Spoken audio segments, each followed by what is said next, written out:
Last video में class 10 science में chapter 1 रासायनिक अभिक्रिया एवं समीकरण में हमने डिस्कस किया था पार्ट 1, जिसमें हमने डिस्कस किया था अभिक्रिया।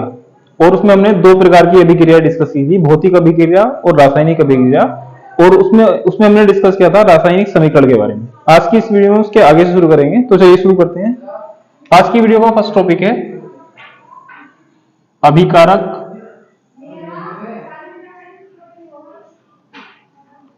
और उत्पाद। अभिकारक को इंग्लिश में कहते हैं रिएक्टेंट, और उत्पाद होता है प्रोडक्ट। तो देख लेते हैं अभिकारक क्या होता है और उत्पाद क्या होता है। तो इसके लिए हमें पहले कोई अभिक्रिया लेनी पड़ेगी। तो अभिक्रिया क्या होती है? अभिक्रिया होता है किसी भी पदार्थ में होने वाला किसी भी प्रकार का परिवर्तन, जो कि दो प्रकार से हो सकता है।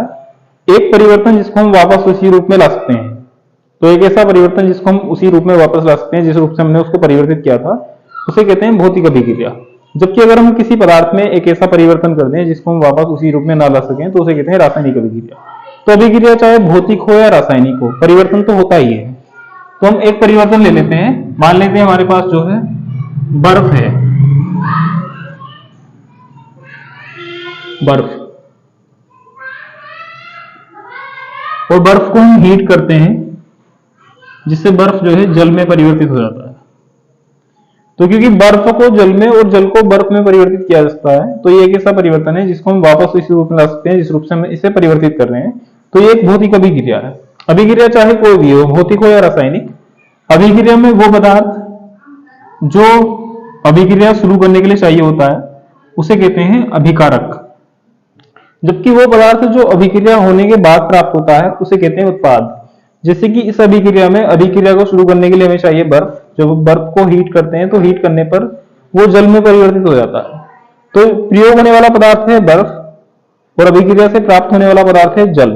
तो वो पदार्थ जो अभिक्रिया में उपयोग होता है, या वो पदार्थ जो किसी अभिक्रिया में भाग लेता है, उसे कहते हैं अभिकारक।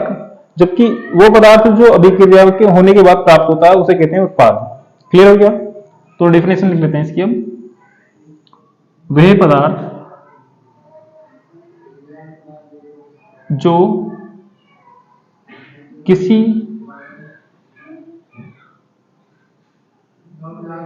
रासायनिक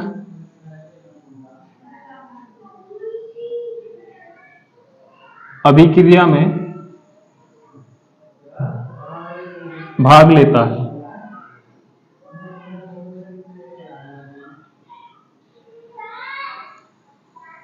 अभिकारक कहलाता है।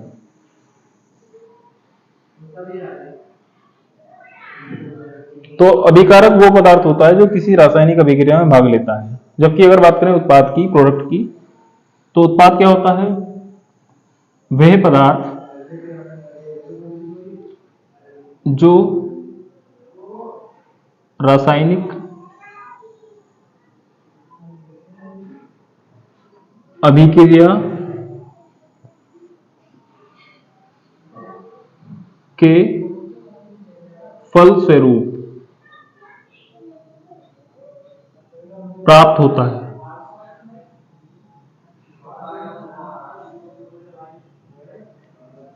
उत्पाद कहलाता है।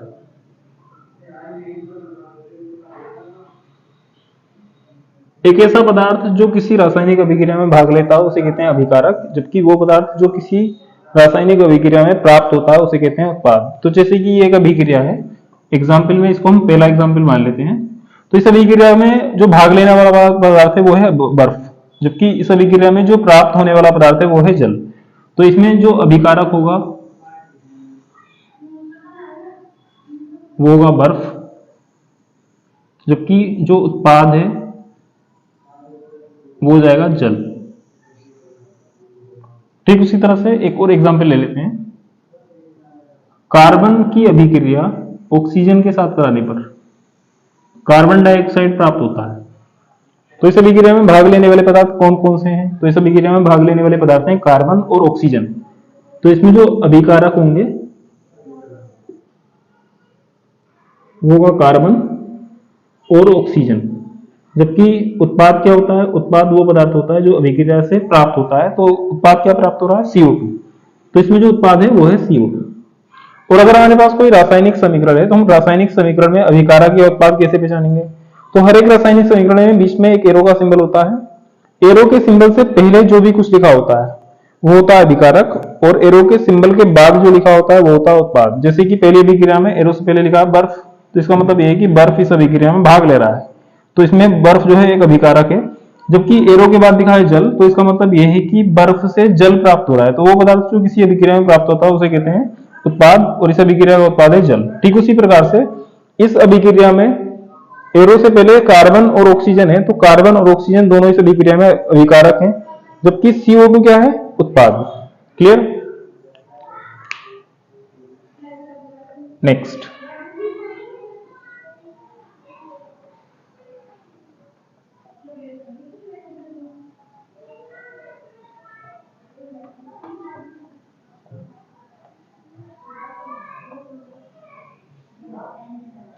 इसके बाद आगे अगला टॉपिक है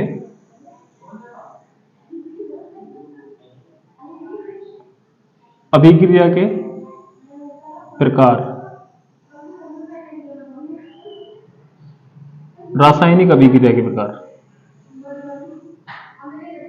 तो नेक्स्ट टॉपिक है रासायनिक अभिक्रिया के प्रकार। तो अगर बात करें रासायनिक अभिक्रिया की, तो रासायनिक अभिक्रिया एक ऐसा परिवर्तन होता है कि अगर हम किसी पदार्थ में कोई परिवर्तन करके उसको उसी रूप में वापस ना ला सकें तो ऐसा परिवर्तन कहलाता है रासायनिक अभिक्रिया। और जो रासायनिक अभिक्रियाएं होती हैं वो 4 प्रकार की होती हैं। ठीक है, तो देख लेते हैं कौन कौन सी अभिक्रियाएं होती हैं। रासायनिक अभिक्रियाओं में पहला प्रकार है संयोजन अभिक्रिया। संयोजन अभिक्रिया, संयोजन अभिक्रिया को इंग्लिश में कहते हैं कॉम्बिनेशन रिएक्शन।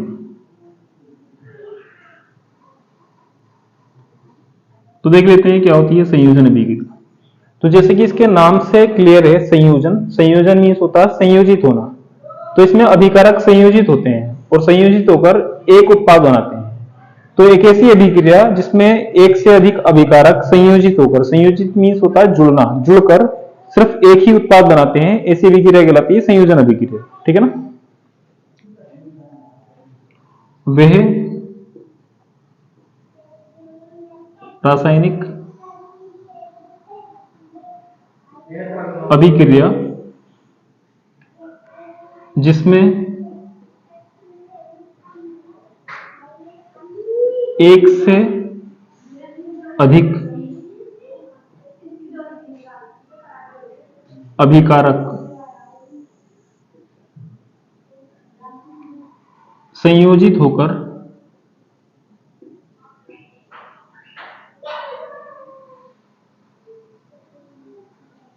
एकल उत्पाद बनाते हैं। संयोजन अभिक्रिया कहलाती है। संयोजन अभिक्रिया कहलाती है। मतलब एक ऐसी रासायनिक अभिक्रिया जिसमें एक से अधिक अभिकारक जुड़कर एक ही उत्पाद बनाते हैं उसे कहते हैं संयोजन अभिक्रिया। अब इसके एग्जांपल्स देख लेते हैं कौन कौन से एग्जांपल होंगे संयोजन अभिक्रिया के। तो इस संयोजन अभिक्रिया का एक एग्जांपल हो जाएगा C+O2 is equal to CO2। अगर बात करें इस अभिक्रिया की, तो इस अभिक्रिया में अभिकारक क्या क्या है? कार्बन और ऑक्सीजन। मतलब इसमें 2 अभिकारक हैं, जबकि उत्पाद क्या है? CO2, जो कि सिर्फ एक ही उत्पाद है। तो इसमें ये 2 पदार्थ संयोजित होकर एक उत्पाद बना रहे हैं, तो ये एक संयोजन अभिक्रिया है। ठीक उसी तरह से इसका हम और भी एक और एग्जांपल लिख सकते हैं, N2+H2 is equal to NH3। इस अभिक्रिया को हम संतुलित कर सकते हैं। संतुलित करना मैं आगे बताऊंगा आगे की वीडियोस में। फिलहाल अभी मैं इसको डायरेक्ट संतुलित कर देता हूं। यहां पर आ जाएगा 2 और यहां पर आ जाएगा 3। ये 2 और 3 क्यों लिख रहे हैं हम इसको आगे डिस्कस करेंगे। मींस जब हम अभिक्रियाओं को संतुलित करेंगे तब इसको डिस्कस करेंगे। अभी फिलहाल हम डायरेक्ट लिखेंगे। तो एक अभिक्रिया है, सॉरी यहां पर 3 नहीं आएगा, 3 यहां आएगा। तो अभिक्रिया है N2+3H2 इक्वल टू NH3। तो इस अभिक्रिया में क्या हो रहा है? इसमें नाइट्रोजन हाइड्रोजन के साथ संयोग करके NH3 बना रहा है। तो यहाँ पर एक से अधिक अभिकारक हैं जो जुड़कर एक उत्पाद बना रहे हैं। तो एक ऐसी अभिक्रिया जिसमें एक से अधिक अभिकारक संयोजित होकर एक उत्पाद बनाते हैं उसे कहते हैं संयोजन अभिक्रिया। और इसके दो एग्जाम्पल हैं, C plus O2 equal CO2, N2 plus 3H2 equal to NH3। ठीक है, नेक्स्ट। तो ये पहले प्रकार की अभिक्रिया जिसे कहते हैं संयोजन अभिक्रिया। दूसरे प्रकार की रासायनिक अभिक्रिया है नंबर 2, वियोजन अभिक्रिया। वियोजन को अपघटन भी कहते हैं, अपघटन, वियोजन या अपघटन अभिक्रिया। इंग्लिश में इसे कहते हैं डी कंपोजिशन, डीकंपोजिशन रिएक्शन। तो देख लेते हैं क्या होती है वियोजन अभिक्रिया, डीकंपोजिशन रिएक्शन। तो जैसे कि इसके भी नाम से क्लियर है, वियोजन अभिक्रिया या अपघटन अभिक्रिया। तो बात करें वियोजन की, तो वियोजन का मीनिंग होता है टूटना। जब किसी अभिक्रिया में कोई एक अभिकारक टूटकर एक से अधिक उत्पाद बनाता है तो उस अभिक्रिया को कहते हैं वियोजन अभिक्रिया। ठीक है, वह रासायनिक अभिक्रिया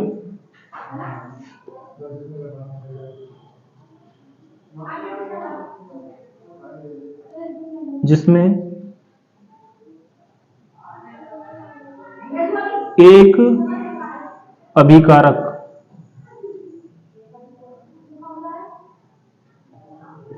वियोजित होकर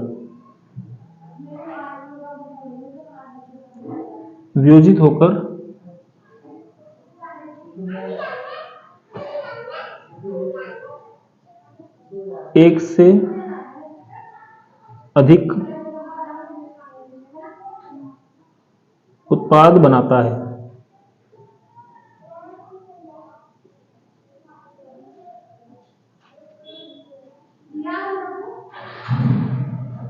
वियोजन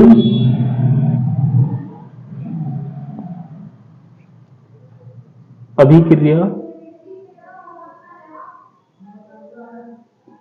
कहलाती है। तो एक ऐसी अभिक्रिया जिसमें एक अभिकारक वियोजित होकर एक से अधिक उत्पाद बनाता है उसे कहते हैं वियोजन अभिक्रिया। और जब हमें किसी एक अभिकारक का वियोजन कराना होता है तो हम तीन प्रकार से वियोजन कर सकते हैं और तीन अलग अलग चीजों का उपयोग करके किसी एक अभिकारक का वियोजन किया जा सकता है। तो वियोजन करने का पहला तरीका है फर्स्ट ऊष्मीय वियोजन अभिक्रिया। ये पहली अभिक्रिया ऊष्मीय वियोजन अभिक्रिया। तो क्या होती है ऊष्मीय वियोजन अभिक्रिया? अगर बात करें ऊष्मीय वियोजन अभिक्रिया की, तो ऊष्मीय वियोजन अभिक्रिया एक ऐसी अभिक्रिया होती है जिसमें किसी एक अभिकारक का एक से अधिक उत्पाद में वियोजन कराया जाता है ऊष्मा द्वारा। ऊष्मा मीन्स हीट, किसी अभिकारक को गर्म करके उसको एक से अधिक अभिकारकों में तोड़ा जा सकता है। जैसे कि अगर हमारे पास एक गिलास पानी में हम नमक मिला दें तो उसको हीट करने पर उसमें क्या होता है, नमक वाष्पीकृत होकर अलग हो जाता है और नमक शेष रह जाता है। तो अगर हमारे पास नमक और पानी का एक मिश्रण है तो उसको हम अलग अलग कर सकते हैं हीट करके, जिससे जल जो है ऊष्मा देने पर वाष्पीकृत होकर वाष्प में बदल जाएगा और वाष्प बनकर उससे अलग हो जाएगा और उसमें नमक शेष रह जाएगा। तो पहली अभिक्रिया है ऊष्मीय वियोजन अभिक्रिया। एक ऐसी अभिक्रिया जिसमें हम किसी पदार्थ का वियोजन कराते हैं ऊष्मा द्वारा, तो उसे कहते हैं ऊष्मीय वियोजन अभिक्रिया। इसे इंग्लिश में कहते हैं thermal decomposition reaction. Thermal decomposition reaction. तो क्या होती है ऊष्मीय वियोजन अभिक्रिया? वह वियोजन अभिक्रिया, वह वियोजन अभिक्रिया जिसमें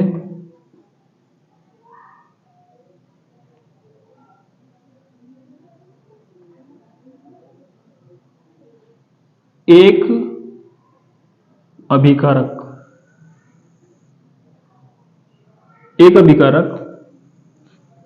ऊष्मा द्वारा वियोजित होकर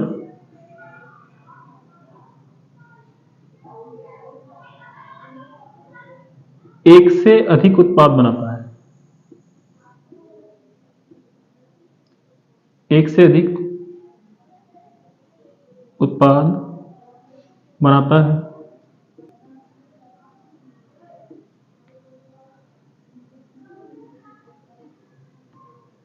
ऊष्मीय वियोजन अभिक्रिया कहलाती है। ऊष्मीय वियोजन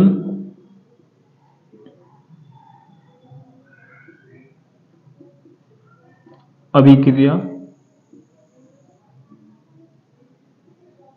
कहलाती है।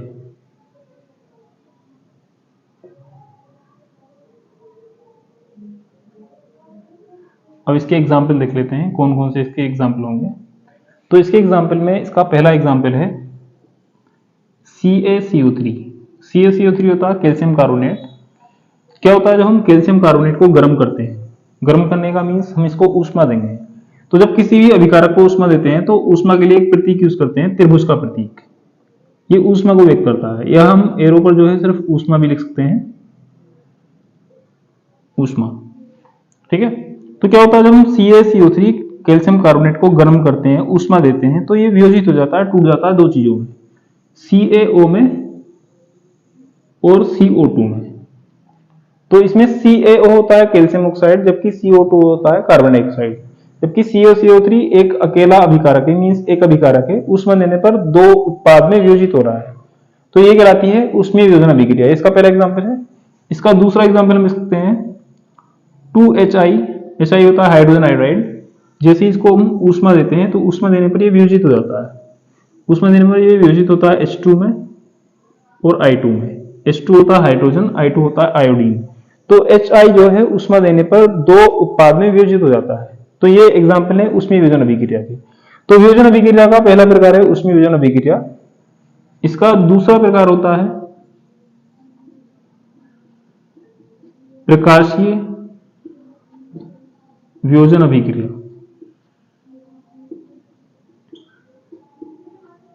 प्रकाशीय वियोजन अभिक्रिया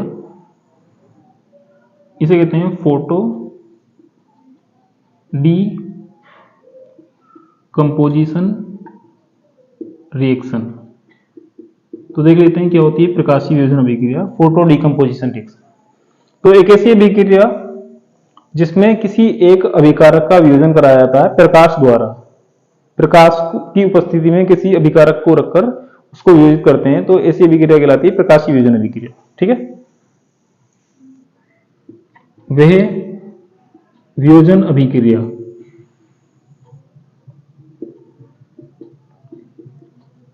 जिसमें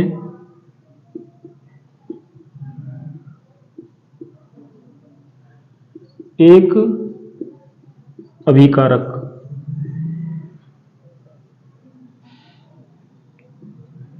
प्रकाश द्वारा वियोजित होकर एक से अधिक प्रकाश द्वारा वियोजित होकर एक से अधिक उत्पाद बनाता है।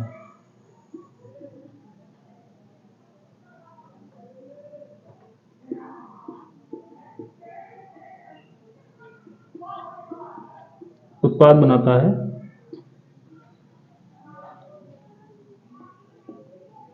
प्रकाशीय वियोजन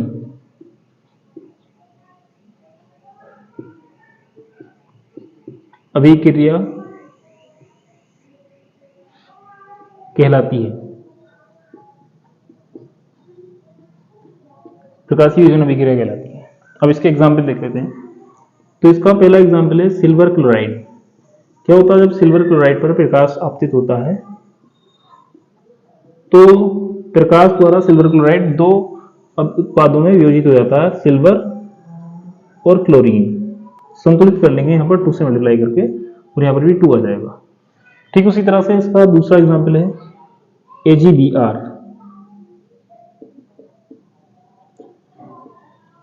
AgBr, तो जैसे ही AgBr को प्रकाश की उपस्थिति में गर्म करते हैं, तो प्रकाश की उपस्थिति में AgBr को गर्म करने पर ये Ag और Br2 में वियोजित हो जाता है। बैलेंस कर लेंगे 2 से मल्टीप्लाई करके, और यहाँ पर भी 2 से मल्टीप्लाई कर देंगे। ये हम बैलेंस किस तरह से कर रहे हैं, संतुलित कैसे कर रहे हैं, ये हम आगे की वीडियो में डिस्कस करेंगे। फिलहाल अभी हम डायरेक्ट लिख रहे हैं। ठीक है। मतलब ये जो नंबर है ना, जैसे कि हमने यहाँ 2 राइट किया है और यहाँ पर भी 2 राइट किया है, ये हम आगे डिस्कस करेंगे अगली वीडियो में, इसके बारे में हम आगे पढ़ेंगे। ठीक है। तो अभी तक हमने वियोजन अभिक्रिया के दो प्रकार डिस्कस कर दिए, जिसमें से पहला है ऊष्मीय वियोजन अभिक्रिया, दूसरा है प्रकाशीय वियोजन अभिक्रिया। इसमें इसका थर्ड प्रकार भी होता है, थर्ड टाइप, थर्ड होता है वैद्युत वियोजन अभिक्रिया, वैद्युत वियोजन अभिक्रिया। इसे इंग्लिश में कहते हैं इलेक्ट्रिकल डीकंपोजिशन रिएक्शन।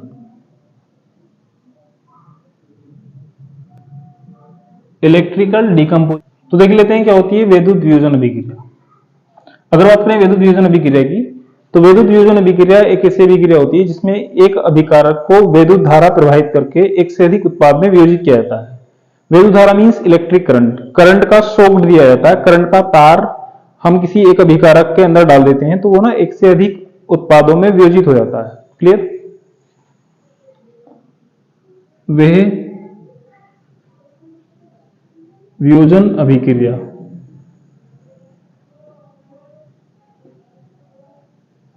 जिसमें एक अभिकारक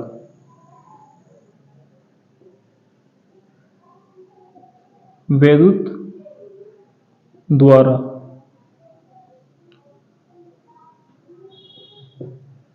वियोजित होकर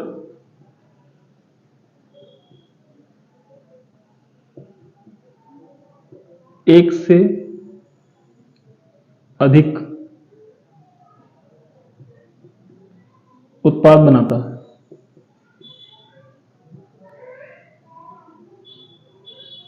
वैद्युत वियोजन अभिक्रिया कहलाती है।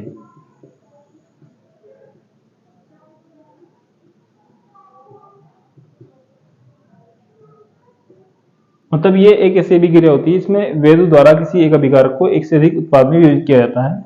अगर बात करें इसके एग्जाम्पल की, तो इसका पहला एग्जाम्पल है Al2O3। Al2O3 का एल्यूमिनियम ऑक्साइड, जब इसमें वैद्युत धारा प्रवाहित करते हैं, तो वैद्युत धारा प्रवाहित करने पर एल्यूमिनियम ऑक्साइड दो उत्पादों में टूट जाता है, एल्यूमिनियम में और ऑक्सीजन में। यहाँ पर दो एल्यूमिनियम है तो यहाँ पर हम 2 से मल्टीप्लाई कर लेंगे, और क्योंकि यहाँ 3 ऑक्सीजन है और यहाँ 2 ऑक्सीजन है तो 2 को 3 से और 3 को 2 से, तो यहाँ पर टोटल एल्यूमिनियम हो जाएंगे 4, तो यहाँ पर हम मल्टीप्लाई करेंगे 4 से।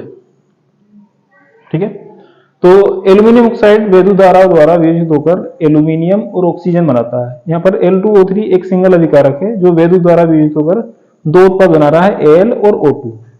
ठीक उसी तरह से इसका हम एक और एग्जाम्पल लिख सकते हैं सेकेंड। तो इसका सेकेंड एग्जाम्पल हो जाएगा H2O।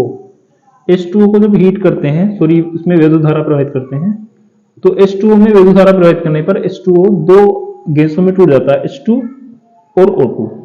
बैलेंस करेंगे तो यहाँ पर 2 से मल्टीप्लाई करेंगे क्योंकि यहाँ पर 2 ऑक्सीजन है और यहाँ पर 2 दूनी 4 हाइड्रोजन हो गई है, तो यहाँ पर भी 2 से मल्टीप्लाई कर देंगे 4 हाइड्रोजन। ठीक है ना, तो Al2O3 वैद्युत द्वारा दो उत्पादों में वियोजित हो रहा है, इसी तरह से H2O वैद्युत द्वारा दो उत्पादों में वियोजित हो रहा है। तो जब कोई एक अभिकारक वैद्युत धारा प्रवाहित करने पर एक से अधिक उत्पादों में वियोजित होता है तो उसे कहते हैं वैद्युत वियोजन अभिक्रिया। मतलब रासायनिक अभिक्रियाएं 4 प्रकार की होती हैं, जिसमें से पहली अभिक्रिया है संयोजन अभिक्रिया और दूसरी अभिक्रिया है वियोजन अभिक्रिया। संयोजन अभिक्रिया में एक से अधिक अभिकारक जुड़कर एक उत्पाद बनाते हैं, जबकि वियोजन अभिक्रियाओं में कोई एक अभिकारक टूटकर एक से अधिक उत्पाद बनाता है, और उस अभिकारक को तोड़ने के लिए हम 3 अलग अलग माध्यमों का उपयोग कर सकते हैं, जैसे कि ऊष्मा का उपयोग कर सकते हैं, प्रकाश का उपयोग कर सकते हैं या वैद्युत धारा का उपयोग कर सकते हैं। क्लियर? अब इस टॉपिक से एग्जाम में एक बहुत ही इंपॉर्टेंट क्वेश्चन आ चुका है। क्वेश्चन आता है कि संयोजन अभिक्रिया को वियोजन अभिक्रिया के विपरीत क्यों कहा जाता है। अगर हमारे पास कोई संयोजन अभिक्रिया है तो संयोजन अभिक्रिया को वियोजन अभिक्रिया के विपरीत क्यों कहा जाता है। विपरीत मीन्स होता है ऑपोजिट, उल्टा। तो देख लेते हैं कि संयोजन अभिक्रिया को वियोजन अभिक्रिया के विपरीत क्यों कहा जाता है। तो संयोजन अभिक्रिया एक ऐसी अभिक्रिया होती है जिसमें अभिकारक संयोजित होते हैं, जबकि वियोजन अभिक्रिया एक ऐसी अभिक्रिया होती है जिसमें अभिकारक वियोजित होते हैं। मतलब अगर एक से अधिक अभिकारक संयोजित हो रहे हैं, संयोजित मीन्स हो रहा है जुड़ना, तो ऐसी अभिक्रिया कहलाती है संयोजन अभिक्रिया। जबकि एक ऐसी अभिक्रिया जिसमें एक से अधिक अभिकारक वियोजित होते हैं तो ऐसी अभिक्रिया कहलाती है वियोजन अभिक्रिया। वियोजित मीन्स होता है टूटना, जैसे कि यहाँ पर एक अभिकारक है, ऊष्मा प्रदान करने पर एक से अधिक उत्पादों में टूट रहा है, जबकि यहाँ पर दो अलग अलग अभिकारक मिलकर एक सिंगल उत्पाद बनाते हैं, तो यहाँ तो अभिकारक संयोजित हो रहे हैं। जब एक से अधिक अभिकारक संयोजित होकर एक उत्पाद बनाते हैं तो इसको कहते हैं संयोजन अभिक्रिया। जबकि जब कोई एक अभिकारक वियोजित होकर एक से अधिक उत्पाद बनाता है तो इस अभिक्रिया को कहते हैं वियोजन अभिक्रिया। तो एग्जाम में क्वेश्चन आता है कि संयोजन अभिक्रिया को वियोजन अभिक्रिया के विपरीत क्यों कहा जाता है, उदाहरण सहित स्पष्ट कीजिए। तो इसको हम कैसे करेंगे, पहले हम लिखेंगे संयोजन अभिक्रिया और इसके उदाहरण लिखेंगे, फिर हम लिखेंगे वियोजन अभिक्रिया, और हम इन सभी उदाहरणों में से कोई भी दो उदाहरण लिख सकते हैं या कोई भी एक उदाहरण लिख सकते हैं। क्लियर। तो हमने अभी तक दो प्रकार की रासायनिक अभिक्रिया डिस्कस कर ली है, जिसमें से पहली है संयोजन अभिक्रिया जबकि दूसरी है वियोजन अभिक्रिया। अब इसके आगे नंबर 3 देखते हैं क्या होता है।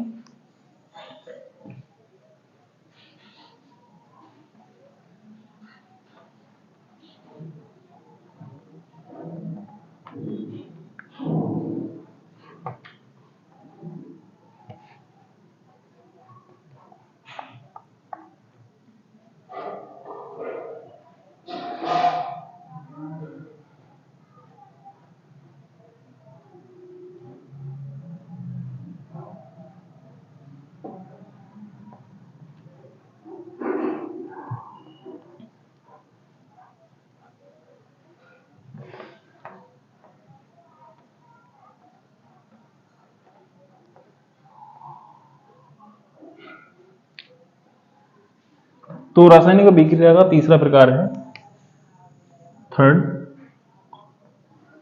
विस्थापन अभिक्रिया।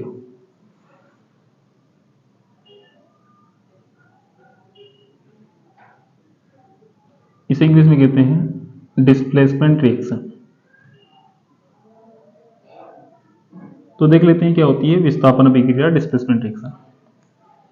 तो विस्थापन अभिक्रिया एक ऐसी अभिक्रिया होती है जो हमेशा दो अभिकारकों के बीच होती है और इसमें कोई एक अभिकारक किसी दूसरे अभिकारक का कुछ भाग विस्थापित करके उसका स्थान ग्रहण कर लेता है। तो एक ऐसी अभिक्रिया जिसमें कोई एक अभिकारक किसी दूसरे अभिकारक का कुछ भाग विस्थापित करके उसका स्थान ग्रहण कर लेता है, तो ऐसी अभिक्रिया कहलाती है विस्थापन अभिक्रिया। ठीक है।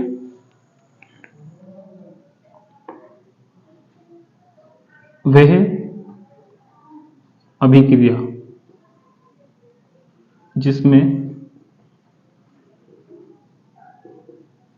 एक अभिकारक किसी दूसरे अभिकारक का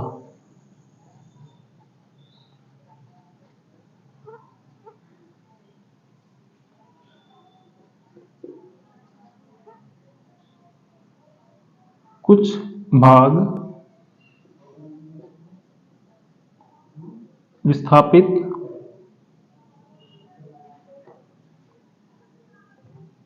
करके उसका स्थान ग्रहण कर लेता है,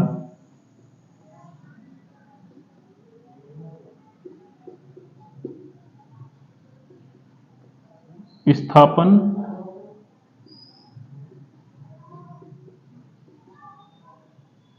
अभिक्रिया कहलाती है। एग्जाम्पल की अगर बात करें तो इसका पहला एग्जाम्पल है Zn प्लस CuSO4। यहां पर Zn होता है जिंक और CuSO4 है कॉपर सल्फेट। तो जब जिंक की अभिक्रिया कॉपर सल्फेट से कराते हैं तो ये जिंक है ना, जिंक CuSO4 से Cu को विस्थापित कर देता है, मींस CuSO4 में से Cu को हटा देता है और उसका स्थान आकर ग्रहण कर लेता है ZnSO4। तो यहां पर क्या हो रहा है, यहां पर ना Zn CuSO4 का Cu विस्थापित करके उसका स्थान ग्रहण कर रहा है। तो जब कभी भी ऐसा होता है कि कोई एक अभिकारक किसी दूसरे अभिकारक का कुछ भाग हटाकर उसका स्थान ग्रहण कर लेता है तो ऐसी भी क्रिया कहलाती है विस्थापन अभिक्रिया। ये इसका पहला एग्जाम्पल है। इसका दूसरा एग्जाम्पल होगा Zn plus H2SO4 is equal to ZnSO4 plus H2। तो इस अभिक्रिया में भी क्या रहा, इस अभिक्रिया में जिंक जो है ना H2SO4 से H2 को तो विस्थापित कर रहा है और उसका स्थान आकर ग्रहण कर रहा है। तो जब कभी भी ऐसा होता है कि कोई एक अभिकारक किसी दूसरे अभिकारक का कुछ भाग विस्थापित करके उसका स्थान ग्रहण कर लेता है तो उसे कहते हैं विस्थापन अभिक्रिया। तो ये दो विस्थापन अभिक्रियाओं के उदाहरण हैं। नेक्स्ट नंबर 4 रासायनिक अभिक्रिया है द्विविस्थापन अभिक्रिया।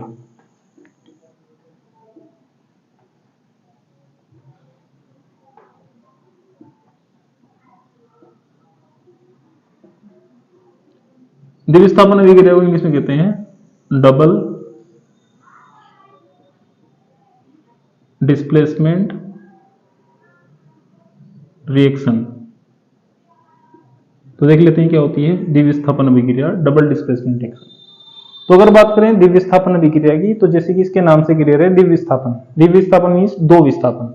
तो इसमें दो अलग अलग विस्थापन होते हैं और ये अभिक्रिया भी दो अभिकारकों के बीच होती है। तो जब कभी भी दो अभिकारकों के मध्य आयनों का आदान प्रदान होता है, आयनों के आदान प्रदान का मतलब है कि दोनों एक दूसरे के कुछ कुछ भाग को विस्थापित कर देते हैं, तो ऐसी अभिक्रिया कहलाती है द्विविस्थापन अभिक्रिया। ठीक है,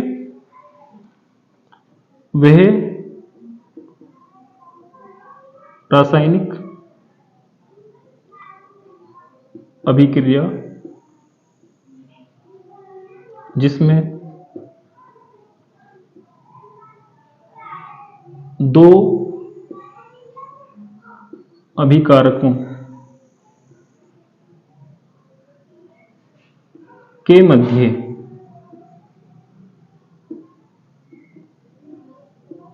आयनों का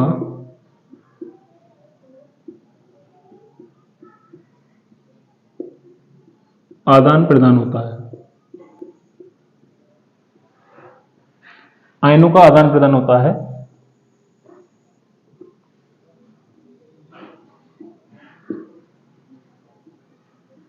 द्विविस्थापन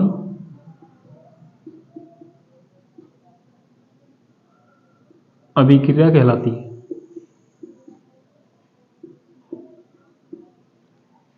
इसके एग्जाम्पल देख लेते हैं। तो इसका पहला एग्जाम्पल है BaCl2 प्लस Na2SO4।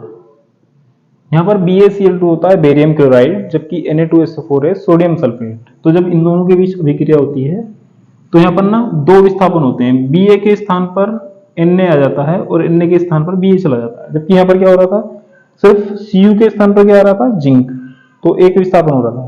लेकिन यहाँ पर ये दोनों एक दूसरे के स्थान को इंटरचेंज कर लेते हैं, परिवर्तित कर लेते हैं। तो SO4 के साथ तो जुड़ जाता है Ba, एक विस्थापन हो गया, जबकि Cl के साथ जुड़ जाता है Na, एक दूसरा विस्थापन हो गया। क्योंकि यहाँ पर दो Cl हैं और दो Na हैं, तो यहाँ पर 2 से मल्टीप्लाई कर लेंगे। तो ये पहला एग्जाम्पल है द्विविस्थापन अभिक्रिया का। इसी तरह से इसका दूसरा एग्जाम्पल है Al2SO4 plus CaCl2 is equal to CaSO4 plus AlCl3।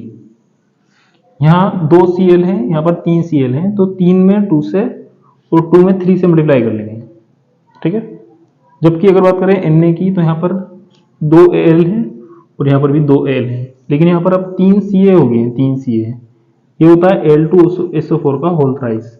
यहाँ पर हम 3 से मल्टीप्लाई कर देंगे जिससे कि सारी चीजें बराबर हो जाए। तो यहाँ 3 Ca हैं और यहाँ पर भी 3 Ca हैं। यहाँ SO4 का होल थ्राइस मीन्स 3 SO4 है, तो यहाँ पर भी 3 से मल्टीप्लाई करने पर 3 SO4 होगी। ठीक है ना, तो ये दोनों अभिक्रियाएं संतुलित है, बैलेंस है।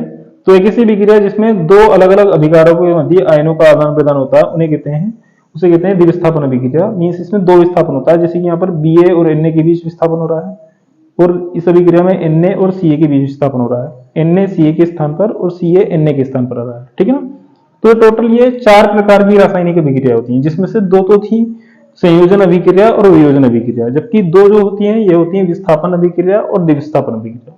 तो जिस तरह से मैंने अभी बताया था कि संयोजन और वियोजन अभिक्रिया में एक क्वेश्चन आता है कि संयोजन अभिक्रिया को वियोजन अभिक्रिया के विपरीत क्यों कहा जाता है, तो ठीक इसी प्रकार इन दोनों अभिक्रियाओं से भी क्वेश्चन आता है, विस्थापन अभिक्रिया और द्विविस्थापन अभिक्रिया में अंतर स्पष्ट कीजिए और इनके उदाहरण दीजिए।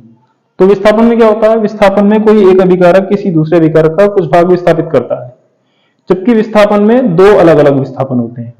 ये इनके उदाहरण है। तो जब क्वेश्चन आएगा विस्थापन अभिक्रिया और द्विविस्थापन अभिक्रिया में अंतर लिखिए, तो पहले लिखेंगे विस्थापन अभिक्रिया, उसका कोई एक उदाहरण लिखेंगे, फिर लिखेंगे द्विविस्थापन अभिक्रिया और उसका कोई एक उदाहरण लिखेंगे। क्लियर?